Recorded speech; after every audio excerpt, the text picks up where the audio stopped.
আসসালামু আলাইকুম।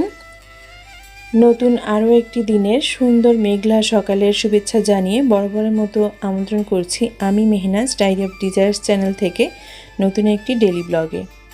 আশা রাখছি দেশে বা বিদেশে, কাছে বা দূরে যে যেখান থেকে বসে আজকের এই নতুন ব্লগটি দেখছেন সবাই আলহামদুলিল্লাহ ভালো আছেন, আর আমরাও আলহামদুলিল্লাহ বেশ ভালো আছি।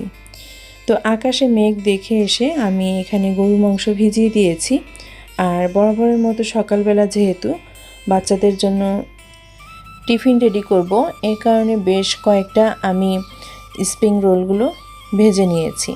ওপাশ থেকে কিন্তু চুলায় 2টা ডিম সিদ্ধ করতে দিয়েছি। এগুলোই হচ্ছে বাচ্চাদের জন্য স্কুলের টিফিন রেডি করে দিলাম।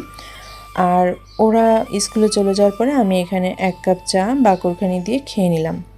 স্কুল থেকে আসার পথে আমার হাজব্যান্ড বেশ কিছু বাজার করে নিয়ে এসেছে, আর বাজার করে এনেই কিন্তু সে কাটাকুটি শুরু করে দিয়েছে। আমি তো সকালবেলায় আকাশে মেঘ দেখেই একদম গরু মাংস ভিজিয়ে দিয়েছি যে আজ গরু মাংস করব, সাথে কিন্তু খিচুড়ি করব।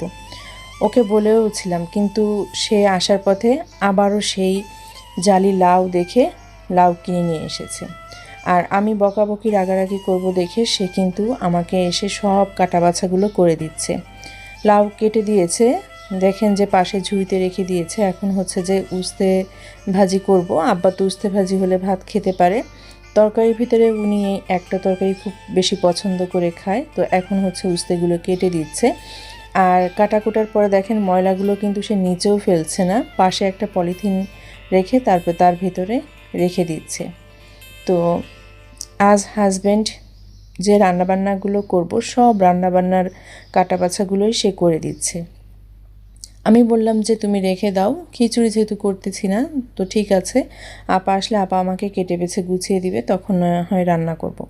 তার একই কথা, না কোনো দেরি করার দরকার নাই, যত তাড়াতাড়ি পারো রান্না শুরু করে দাও, আমি বাচ্চাদেরকে স্কুল থেকে এনে ভাত খাবো, আর তোমাকে সব কাটা বাছা যা করা লাগবে সব আমি করে দেব। তো ওখানেই কিচেনের পাশে বসে নিচে বসেই কিন্তু সে এই যে কখনো বটি দিয়ে কখনো চপিং বোর্ডে নাইফ দিয়ে কেটে বেছে আমাকে সব গুছিয়ে দিচ্ছে। যেহেতু খিচুড়ি আর করছি না, সেহেতু গরু মাংসটাকে এমনিতেই রান্না করে নিচ্ছি। তো এখানে সব মশলাগুলো দিয়ে দিচ্ছি এক এক করে, তারপরে আমি হাত দিয়ে মাখিয়ে একটু পানি দিয়ে তারপরে আর অন্য যে বাকি মশলাগুলো আছে সেটা দিয়ে আমি ঢাকনাটা লাগিয়ে দিয়ে কয়েকটা সিটি উঠিয়ে রান্না করে নেব। ওপাশ থেকে কিন্তু আলু ছিল, কেটে দিচ্ছে। আর আমরা কিন্তু সবাই আলু এত বেশি পছন্দ করি, বিশেষ করে মাংসের আলুটা, সেটা শুধু ওয়াসিফ বাদে আমরা সবাই খেতে খুব পছন্দ করি। আরেকটা কথা বলি, আব্বা কিন্তু গরু মাংস টোটালি খেতে চায় না, যার কারণে কিন্তু আপনারা আমাকে বেশি মুরগির মাংস রান্না করতে দেখেন। তারপরও যেহেতু আব্বা এসেছে আমার বাসায়, আমি যদি একটুখানিও গরুর মাংস না রান্না করি তাহলে ব্যাপারটা কেমন যেন হয়ে যায়, মনে হয় যেন আদর যত্নে বা সম্মানের ক্ষেত্রে একটু ঘাটতি দেখা যায়। তো যাই হোক, আজকে সেটাকেও একটু ফিল আপ করবো। আর তাছাড়া আপনারাও দেখেন যে শুধুমাত্র মুরগি খাচ্ছি। আর বৃষ্টিকে উদ্দেশ্য করেই আসলে আমি গরু মাংসটা বের করেছিলাম। তো যাই হোক, তারপরেও আমি গরু মাংসটাকে এই যে রান্না বসিয়ে দিয়েছি। ওপাশ থেকে তো আপনাদের ভাইয়া লাউ কেটে দিয়েছে, আলু কেটে দিয়েছে, উস্তে কেটে দিয়েছে ভাজি করার জন্য। তো যারা ব্লগটা দেখা শুরু করেছেন আপনাদেরকে প্রথমে মনে করিয়ে দিচ্ছি, আজকের ব্লগের কোথাও কোনো অংশ ভালো লেগে গেলে প্লিজ একটা লাইক দিয়ে ব্লগের বাকি অংশটুকু কন্টিনিউ করতে পারেন। আশা রাখছি আজকের ব্লগটি আপনাদের কাছে বেশ কিছুটা ভালো লাগবে। তো এখানে আমার হাজব্যান্ড আবার আনারস কেটে নিল। আমি এর ভিতরে রান্না বান্না কাটা ধোয়া তো করছি, সে তো কেটে দিলই আমাকে কিছু কিছু তরকারি, কিছু না সব তরকারি, আবার আমাকে মুখে তুলে খাইয়েও দিল, নিজেও খেলো। বাচ্চাদের জন্য রেখেছে, আব্বার জন্য রেখেছে। আর এই যে এখন আমি আব্বার জন্য উস্তে ভাজিটা চুলাতে উঠিয়ে দিয়েছি। গ্যাসের চুলায় আমার প্রেশার কুকারে গরু মাংসটা হচ্ছে, আর ইন্ডাকশন চুলাতে আমি উস্তে ভাজিটা করে অলরেডি তার নামিয়েও নিলাম। উস্তে ভাজিটা রেডি, আর আব্বা তো উস্তে ভাজি পান্তা ভাত হলে খুব মজা করে খাবে। এদিক থেকে আমি লাউটা উঠিয়ে দিচ্ছি। আর চিংড়ি মাছের পরিমাণটা কম ছিল, যার কারণে একটু কেটে ছোট করে দিয়েছি। তো লাউ তরকারিটা উঠিয়ে দিয়ে এখন আমি বাসার সব বিছানা যা যা আছে সব কিছু গোছগাছ করে নিচ্ছি। তো আজ প্রথমবারের মতো যারা আমার এই চ্যানেলটি ভিজিট করছেন, আপনাদের কারো কাছে যদি এই ধরনের লাইফস্টাইল ব্লগ ভালো লেগে যায় আর একদিন পর একদিন যদি এই ধরনের লাইফস্টাইল ব্লগ দেখতে চান, তাহলে প্লিজ আপনারা আমাকে সাপোর্ট করতে পারেন। পাশে থাকা বেল আইকনের অল অপশনটা সিলেক্ট করে দিতে হবে। নোটিফিকেশনে ডায়েরি অফ ডিজায়ার্স চ্যানেল থেকে একদিন পর একদিন নিত্য নতুন লাইফস্টাইল ব্লগ, ডেইলি ব্লগ বা ফ্যামিলি ব্লগগুলো পৌঁছে যাবে। আপনারা আপনাদের সুবিধা মতো সময় সেটা দেখে নিতে পারেন। তো ময়লা কাপড়ের বালতিতে কিছু ময়লা কাপড় রেখে দিলাম আপনাদের ভাইয়া। এর ভেতরে কিন্তু বেশ খানিকটা সময় চলে গেছে। দেখতে পেয়েছেন আমি অনেকগুলো কাজ করে গুছিয়ে নিয়েছি। এখন আপনাদের ভাইয়া রেডি হয়ে আস্তে আস্তে বাচ্চাদেরকে আনতে চলে যাচ্ছে। আর সে তো প্রথমেই বলে দিয়েছে যে সে বাচ্চাদেরকে এনেই ভাত খাবে। তো সে রেডি হয়ে বের হয়ে গেল। আর ওপাশ থেকে কিন্তু চুলায় আমার লাউয়ের তরকারিটা হচ্ছে। আমি একটু নেড়ে দিতে আসলাম।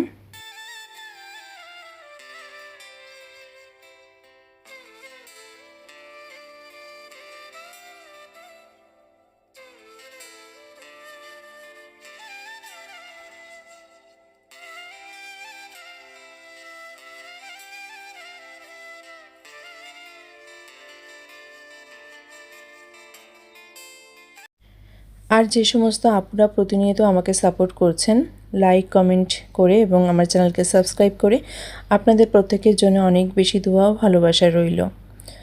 তো গরু মাংসটা কিন্তু আমার আলু দিয়ে রান্না করা শেষ হয়ে গেছে। এখন ফাইনালি আমি যে কাজটা করছি, আমার যে মাল্টিপারপাস মশলাটা রয়েছে গরম মশলা, তো সেটা দিয়ে একটু নেড়েচেড়ে এখন আমি ঢাকনাটা ঢেকে রাখছি। এদিক থেকে ঘড়িতে 10:45টার মতো বাজে। তো আপনাদের ভাইয়া তো বের হয়ে গেল। তো আকাশ কিন্তু এখনও সেরকমই আছে, গুঁড়ি গুঁড়ি হালকা বৃষ্টি পড়ছে। আমি আবারও রান্নাঘরে চলে আসলাম। আর লাউয়ের তরকারিটা ফাইনালি এখন আমি ধনিয়া পাতা দিয়ে নেড়ে চেড়ে তারপরে আমি চুলাটাকে অফ করে দিব। এই তো পুরোপুরি সব কাজ শেষ হয়ে গেল। মোটামুটিভাবে আজ বলতে পারেন যে সকাল 11টার ভেতরে আমার ঘর গোছানো, রান্না বান্না, তো খাওয়া দাওয়া সব কিছুই মোটামুটি শেষ। আব্বা উঠেছে, এর ভিতর গোসল করে নামাজ পড়ে নিয়েছে, ওনাকে খাবার দিয়েছে। উনি এখন পান্তা ভাত দিয়ে আর উস্তে ভাজি দিয়ে খেয়ে নেবে। ফ্রিজ থেকে আমি রসুন কুচি বের করে সেটাকে আমি গ্রাইন্ড করে নিয়েছি। এখন বক্সটাকে আমি ভালো করে ফিল আপ করে তারপর এটা আবার ফ্রিজে রেখে দিব। তো আব্বা খেয়ে কিন্তু অলরেডি আবার আমার বেডরুমে চলে গেল, আপনারা দেখতে পেয়েছেন। আর আমি এদিক থেকে ভাত বসিয়ে দিয়েছি। তো ভাত হচ্ছে আর রসুনের বক্সটাকে রেডি করে নিলাম। এটাকে এখন আমি ডিপ ফ্রিজে রেখে দিব। আদাও পেস্ট করার দরকার, কিন্তু এই মুহূর্তে আমার আদাটা কুচি করা নাই। আদাটা হচ্ছে আপা আসলে আপাকে দিয়ে কুচি করব, তারপরে আমি ব্লেন্ড করে নিব।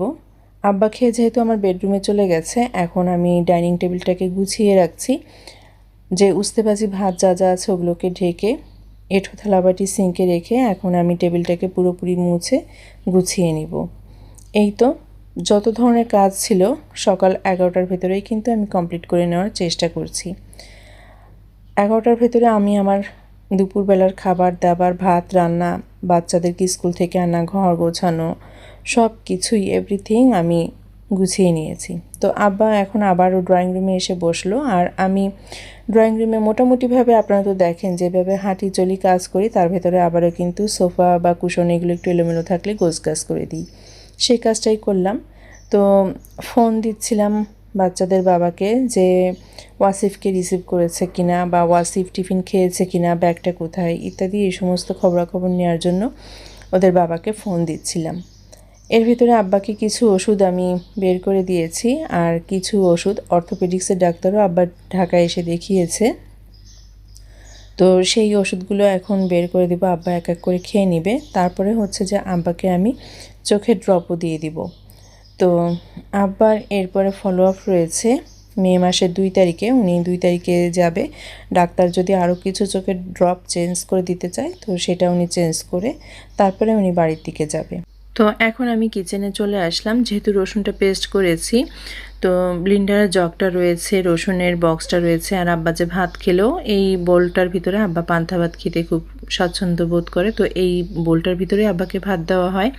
তো এখন এগুলো আমি ধুয়ে মেজে পরিষ্কার করে নিচ্ছি।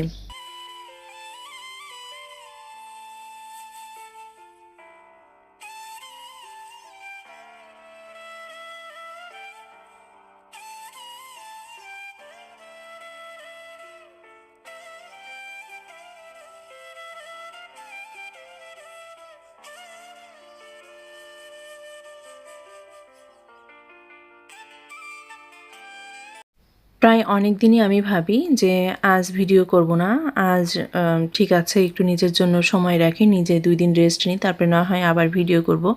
কিন্তু আসলে প্রত্যেক দিনের ঘটনাটা এমন হয়ে যায়, যেমন আজ কিন্তু ভিডিও করার কোনো ইচ্ছা ছিল না, যেহেতু আমি খিচুড়ি রান্না করব, মাংস রান্না করব। কিন্তু আপনাদের ভাইয়া যখনই কেটে বেছে আবারও গোছগাছ করে শুরু করে দিল, তখনই আবারও আমি ক্যামেরাটা ধরে অন করা শুরু করলাম।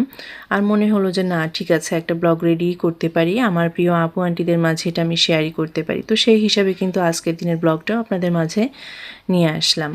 তো এই তো সিঙ্কটাকেও ভালো করে পরিষ্কার করে থালা বাসন সব যা ছিল ধুয়ে মেজে পরিষ্কার করে এখন আবার আব্বাকে ড্রপ দিতে আসলাম। তো ড্রপ দেওয়ার পরে এখন চুলায় চা বসিয়ে দিয়েছি, সব মশলা দিয়ে লাল চা দিব আব্বাকে। আমি এখন চিনির কৌটায় চিনি নাই, সেটা উঠিয়ে নিচ্ছি। আর ভাতও কিন্তু ওয়ার্মে চলে এসেছে, আপনারা দেখতে পাচ্ছেন। তো লাউ তরকারি রান্না হয়ে গেছে। সেটা আমার যেহেতু রাখার জায়গা খুবই কম, আমার কিচেনটা অনেক ছোট, আপনারা জানেন যে ওই অতটুকু জায়গার ভেতরে কিন্তু একবার আমি ইন্ডাকশন চুলাটাকে উঠিয়ে রাইস কুকার দিয়ে রান্না করি, আবার যখন ইন্ডাকশন চুলায় রান্না করি তখন রাইস কুকারটাকে নিচে নামিয়ে রাখি। এই উঠা নামানোর ভেতরেই কিন্তু আমি আমার এই ছোট্ট কিচেনটার ভেতরে সব কাজকর্ম গুছিয়ে নেই। আর এই তো চিনির ভয়ামেও কিন্তু চিনিটা বয়ে নিলাম। এর ভেতরে কিন্তু অলরেডি 11টার মতো বেজে গেছে, 11টা বাজে নাই আর কি। তো আমার বাচ্চারাও চলে এসেছে স্কুল থেকে। এখন হচ্ছে যে ওদের ড্রেসগুলো চেঞ্জ করবে, ওদেরকে আবারও একটা খাবার দিব, সেই সাথে ওদের যে পানির বোতল, তারপরে হচ্ছে যে টিফিনের বক্স, সেগুলো আবারও ধুয়ে রেডি করে রাখবো আগামী দিনের জন্য। আর আপনাদের ভাইয়াকে আমি ভাত দিয়ে দিব। সে এখন সকাল দুপুর এইভাবেই ভাতটা খেয়ে একবারেই বাইরে চলে যাবে, সে তার কাজের জন্য। তো চায়ের পানিটা বেশ খানিকটা সময় আমি জাল করে নিয়েছি। লাল চায়ের পানি বেশিক্ষণ সময় জাল না করলে না লাল চায়ের স্বাদটা আসে না। তো এখন হচ্ছে যে আব্বাকে আমি 1 কাপ চা দিয়ে দিব, আব্বা চা খাবে। আর পাশাপাশি হচ্ছে যে আপনাদের ভাইয়াকে ভাত গুছিয়ে দিয়েছি টেবিলে, সে এখন ভাতটা খেতে বসবে। তো এই তো এখন হচ্ছে আপনাদের ভাইয়াকে গরম ভাতের সাথে এই যে আমি উস্তে ভাজিটা উপরেই দিয়ে দিয়েছি, গরু মাংস বেড়ে দিয়েছি, আর এখানে চিংড়ি মাছ দিয়ে লাউ তরকারিটাও নিয়ে এসেছি। নিশ্চয়ই আমার আপুরা আজকেও বলবে যে আপু আপনি আজকেও লাউ তরকারি খাচ্ছেন। ওই যে এক লাউয়ের জন্যই তো আমার পুরো দিনের মেনু চেঞ্জ হয়ে গেল। যেখানে খাবো খিচুড়ি আর গরু মাংস, সেখানে কিন্তু সাদা ভাত দিয়ে লাউ, সাথে গরু মাংস আর উস্তে ভাজি। তো যাই হোক, পরে এই যে আমার কাজের আপা এসেছে, আদা কুচি করে কেটে দিয়েছে, এখন আমি সেটাকে ব্লেন্ড করে কৌটাতে নামিয়ে নিচ্ছি। আর মোটামুটিভাবে আমার সব ধরনের কাজই কমপ্লিট হয়েছে। এখন যে কাজটুকু করব, কিচেনে হচ্ছে গিয়ে আমার এই যে লিকুইডের যে বক্সটা থাকে থালা বাসন ধোয়ার, সেটাকে এখন আমি রিফিল করে নিব। তো এটার সাথে কিন্তু আমি বরাবরই একটু পানি মিক্স করে রাখি। যদি পুরোটা এভাবে রাখি পানি ছাড়া, তাহলে কিন্তু অনেকটাই আঠা আঠা হয় বা অনেক বেশি ঘন থাকে। তো একটু পানি দিয়ে নিলে সেটা হালকা হয় আর বেশ ভালোও হয়। তো এই যে আমি কিচেনে এটাও রেখে দিলাম। তো মোটামুটিভাবে আমার সব কাজ কমপ্লিট হয়ে গেছে। এখন যে অংশটুকু আপনারা দেখছেন, এটা কিন্তু সন্ধ্যার দিকে মাগরিবের নামাজের পরপরই আব্বাকে হচ্ছে আমি সাম্মামটা কেটে দিব বিকালের নাস্তায়। আর তাছাড়া হচ্ছে বাচ্চাদেরকেও দিব, সবার জন্যই দিব। আপনাদের ভাইয়ার জন্য আমি রেখে দিব। আপনাদের ভাইয়া তো বাইরে চলে গিয়েছিল দুপুরবেলা, দুপুর না সকাল ওই 11টার দিকে খাওয়া দাওয়া করে তারপরে চলে গিয়েছিল। তো আসবে যখন বাসায়, তখন আবার আমি বলেছিলাম যে ঝাল জাতীয় কিছু নিয়ে এসো, আমার ঝাল খুব খেতে ইচ্ছা করছে। তো আবার এই সাম্মাম বা বাঙ্গি জাতীয় এই ধরনের ফ্রুটস আব্বার খুব পছন্দ। তো সাম্মাম বেশ কয়েকটাই আনা হয়েছিল আব্বার জন্যে। এটা একটু কাঁচা কাঁচা দেখে, কিন্তু এটা অত বেশি মিষ্টি ছিল না, মোটামুটি রকমের একটু মিষ্টি ছিল। তবে পাকা যে সাম্মামগুলো, সেগুলো কিন্তু বেশ মিষ্টি হয়। তো এই যে আব্বাকে দিয়ে দিলাম, আমার বাচ্চাদেরকেও দিয়ে দিয়েছি। আর আপনাদের ভাইয়াকে বলেছিলাম যে একটু ঝাল জাতীয় কিছু এনো, আমার খেতে ইচ্ছা করছে। তো সে আবার আসার সময় সন্ধ্যার দিকে এই পুরি আর হচ্ছে যে আলুর চপ নিয়ে আসলো। সে আবার জিলিপি খেতেও পছন্দ করে, সাথে কিন্তু জিলিপিও এনেছিল। তো এই যে এখন আমরা সবাই মিলে সন্ধ্যা নাস্তাটা করে নিচ্ছি। এই ছিল আজকের ব্লগ। ভালো থাকবেন সবাই। ব্লগ থেকে বিদায় নিচ্ছি। আল্লাহ হাফেজ। আসসালামু আলাইকুম।